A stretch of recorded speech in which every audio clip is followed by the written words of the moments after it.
और मैं आप में से हर एक को कहना चाहता हूं, सुनिए, यूट्यूब, जूम सब फेंको साइड में, सबसे पहले अपनी बाइबल पढ़ो। मैं फिर से कहता हूं, यूट्यूब, जूम मीटिंग्स सब साइड में फेंको। आई एम सॉरी मैं ये वर्ड यूज कर रहा हूं, फेंको। यस, साइड में फेंको ये सब। सबसे पहले अपनी बाइबल पढ़ो हर दिन, और जब टाइम मिलता है तब यूट्यूब पे जाओ। बाइबल के लिए टाइम निकालो, यूट्यूब के लिए टाइम मिलता है तो जाओ। शैल आई रिपीट? अगर नहीं समझा तो, परमेश्वर के वचन के लिए समय निकालो और यूट्यूब पे अपने बचे हुए समय में जाओ। Bible is more important than YouTube, क्योंकि उसमें मिक्सिंग नहीं है, कुछ भी मिक्सिंग नहीं है। मैं इन दिनों में जब ओल्ड टेस्टामेंट पढ़ रहा हूं, मैं ऐसी ऐसी चीजें लर्न कर रहा हूं। मैं कभी कभी खुदा को कहता हूं, खुदा आधी जिंदगी निकल गई, आधी भी ऐसे ही निकल जाएगी, फिर भी बाइबल पूरी नहीं होगी। क्या चीजें लिखी है वहां पर। मैं पढ़ रहा था जब एस्तर के चाचा के लिए हामान एक जब उस राजा ने एक फंदा लगाया था, और वो हामान ने एक्चुअली मॉर्देकै के लिए लगाया था कि इसको मार दिया जाएगा। लेकिन क्या परमेश्वर फेवर करता है, हामान ने जो फंदा मॉर्देकै के लिए लगाया था वो उस पर खुद चढ़ गया। जब मैं प्रभु को मैं ये वचन पढ़ रहा था, मुझे खुदा कह रहा था, शैतान जितने फंदे तेरे लगाएगा, मैं फंदों को उसको चढ़ा दूंगा। Yes Lord, thank you. इतना बाइबल हमें इंकरेज करती है। जब यहोशापात अपनी लड़ाई लड़ने के लिए जा रहा था, क्या खुदा वर्ड्स कहता है, जा लड़ने के लिए, लेकिन ये बात याद रख, तुझे लड़ना नहीं पड़ेगा, मैं तेरे युद्ध को लड़ूंगा।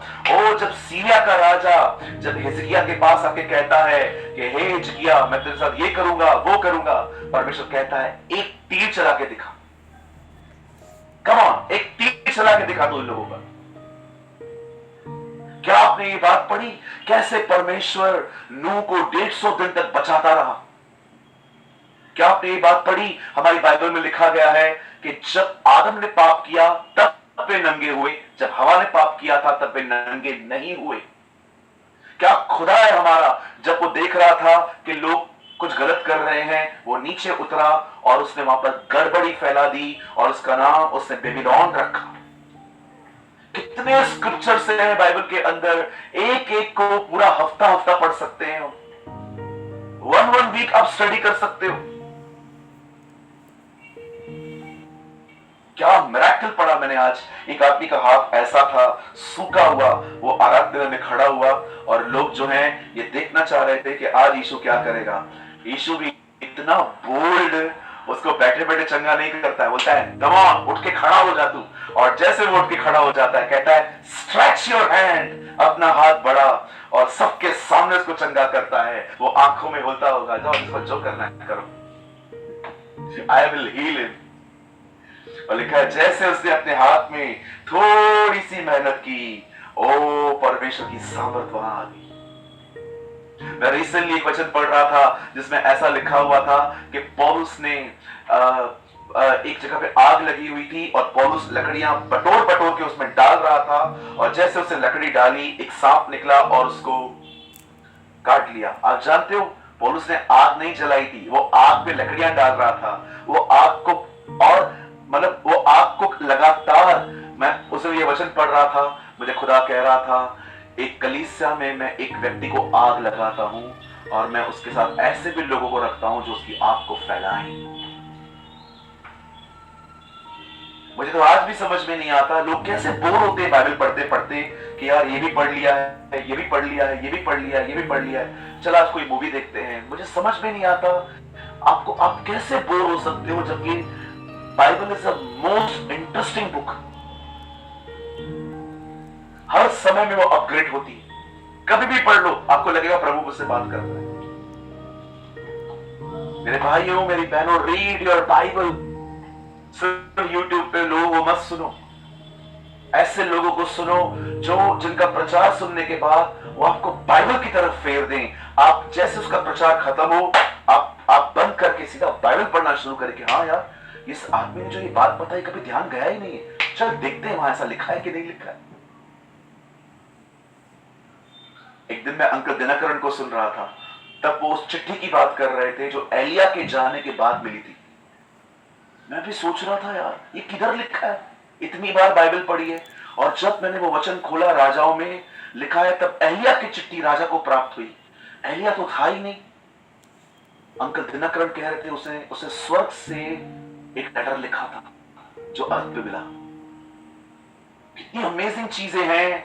कई बार परमेश्वर आपके सामने ऐसी चीजें लेके आता है। मुझे लोग कई बार बोलते हैं यार क्या पढ़ूं बाइबल में, मैं तो सब पढ़ चुका हूं। सब पढ़ चुके हो, पर क्या तुमने समझा है? जब खोजा और फिलिपुस एक ही रथ में बैठ रहे हैं, तब खोजा उससे पूछता है, महाशय क्या आप मुझे बता सकते हैं नबी किसके विषय में कह रहा है? बोलता है जब तक मुझे कोई न समझाए मैं कैसे समझ सकता। अपने खाली समय में बहुत बाइबल पढ़िए।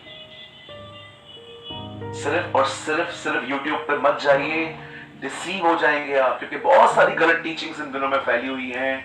सिर्फ और सिर्फ आजकल लोग एक एयर कंडीशन चर्च को चूज कर रहे हैं कि बस ये चर्च अच्छी होगी, मैं वहां चला जाऊंगा। पॉल वॉशर ने कहा उस कलीसिया को मत चुनो जो सिर्फ तुम्हारे घर के करीब है, ऐसी कलीसिया को चुनो जो बाइबल के करीब है। अरे मेरे घर के पास में कलीसिया है, भले फॉल्स टीचिंग मिल रही है वहां जाएंगे, लेकिन ऐसी कलीसिया नहीं चुनेंगे जो भले ही दूर है। लेकिन मुझे उस दिन की बात बताना चाहता हूं ब्रदर, ये मुझे खुदा ने कहा। मैं हमेशा कहता हूं, मैं आज भी, लिसन, ये आपको बहुत सीखने को मिलेगा। मैं हमेशा कलीसिया में खड़े होकर कहता हूं, अगर आप में से कोई भी किसी चर्च में जाता है तो आप वहां जाइए, लेकिन अगर आप में से कोई कहां नहीं जाता तो आप हमारे पास आ सकते हैं। उस दिन मुझे खुदा ने पता है क्या कहा, ये अनाउंस करना बंद कर। अब मैं जो कह रहा हूं वो अनाउंस कर, और अब बताता हूं मैं आपको अब मैं क्या अनाउंस करने वाला हूं। अगर आप में से यहां कोई है जो एक पवित्र आत्मा से भरी हुई कलीसिया में जा रहा है, तो आप वहां जा सकते हैं।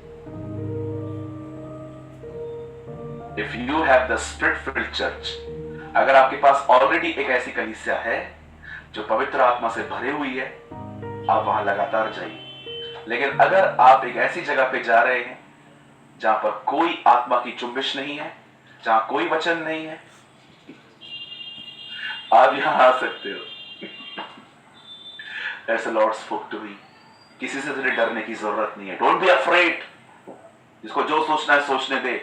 तुझे मुझसे प्यार होना चाहिए, मेरे किंगडम से, न कि लोगों की बकवास बातों पे कि ये क्या कहेंगे वो क्या कहेंगे। और ट्रस्ट में मैं आने वाले संडे को स्टार्ट करूंगा ये बोलना कि अगर आपके पास एक आत्मा से भरी हुई कलीसिया है, आप वहां पर जाइए, भले यहां पर मत आइए। पर अगर आपके पास नहीं है, यू आर वेलकम।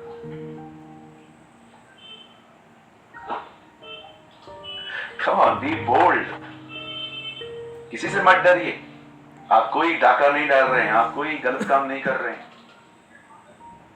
क्या फायदा यार, इतनी इज्जत के बारे में सोचते हैं हम लोग, पता नहीं मैंने ऐसा बोल दिया तो वो क्या कहेगा, वो क्या कहेगा। उसके लोग नरक में जा रहे हैं, वो चलता है, लेकिन अपने ऊपर कोई कुछ नहीं लेना चाहता।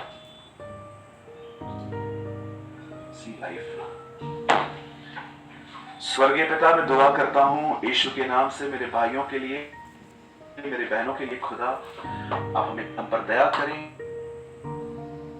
हम पर अनुग्रह करें। गुरुजी, हमें हर दिन ऐसा खाना दे जो खाना हमारे लिए जरूरी है, न कि वो खाना जो हमें खाना पसंद है। हमें ब्लेस कर, हमें आशीषित कर, और आज ये वर्ड हमारे जहन में बैठ जाए कि जैसे हवा को सांप ने बहकाया, वैसे ही गलत शिक्षा भी हमें बहका सकती है, और उस पवित्रता और सीधाई से जो हमें मिलनी चाहिए थी वो हमें नहीं मिल पाती। प्रभु हम पर दया कर, रहम कर, यीशु मसीह के नाम, आमीन। खुदा आपको बहुत बरकत दे।